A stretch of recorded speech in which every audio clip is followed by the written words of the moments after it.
What's up YouTube? Welcome back to the channel. Today we are doing a review on the CZ75 P-01. This is a compact hammerfire pistol. Recently did a review on the CZ Shadow 2 Compact.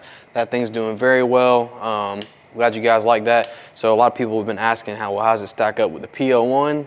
Honestly, they're pretty much identical with the exception of the trigger. Both double action, hammer fired. Same barrel length, about the same weight, size, comparison-wise. No manual safety on this one, though. You have a decocker on the side. So a lot of you guys are not fans of manual safeties on your pistols. This one has the decocker. Works for me. I'm fine with either one. As long as you train with something, you can be effective with it. Before we get too much into it, do me a huge favor, like, comment, and subscribe to the channel. We have just hit 1,000 subscribers, so thank you guys very much. Got a lot more stuff on the way, but let's get into it. So this CZ P-01, we've got the lock grips on here. We've got a TLR 7A and a Hollow Sun 407K optic on here.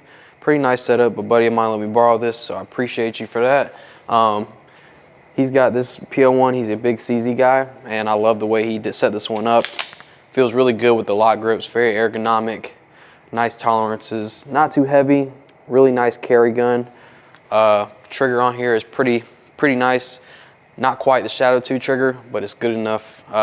Definitely would consider this a reliable firearm. Shoots very flat, not a lot of recoil considering the shorter, slide length and all that. But the frame fits very well in your hand, as I said.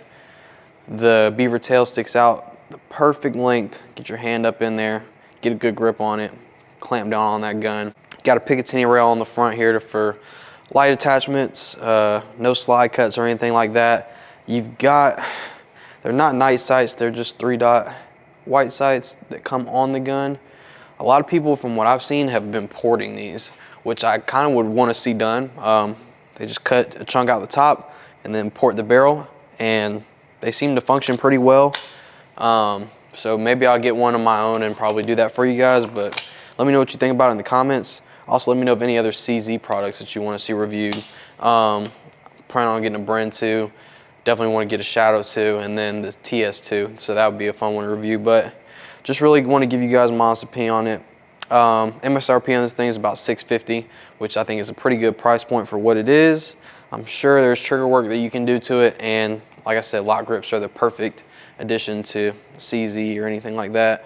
They're only about 80 to 150 bucks depending on which ones you want, but they accommodate the gun very well. They look very nice and they feel very high quality, so that's a big win for me. I don't know what's been with me lately, but I've been loving hammer fire guns. My Springfield TRP just got sent off to get slide cut, so that will be ready for the review very shortly. Going to be featuring that with the Aimpoint Acro, so that'd be a pretty sweet setup there. I want to give you guys a quick look at the double action trigger pull.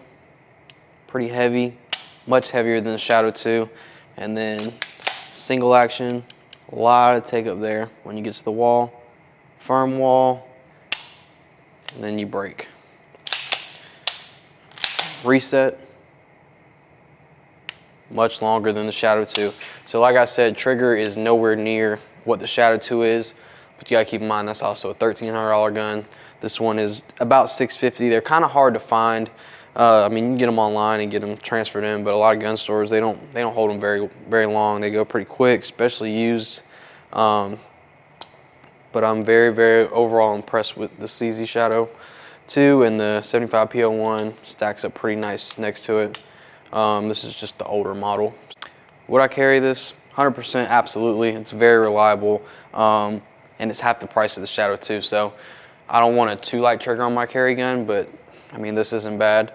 I would definitely, do the lock grips as well. Optics cut's a big deal. Probably to run a 508T on there, but kind of this user preference.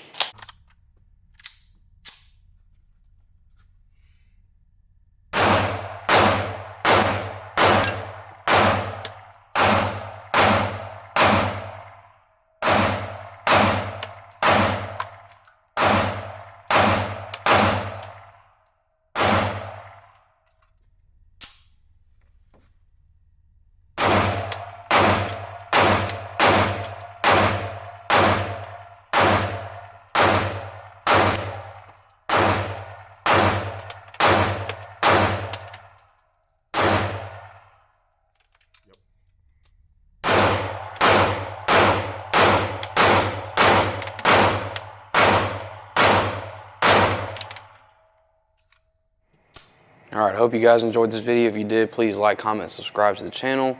Got more content on the way. See you guys next time.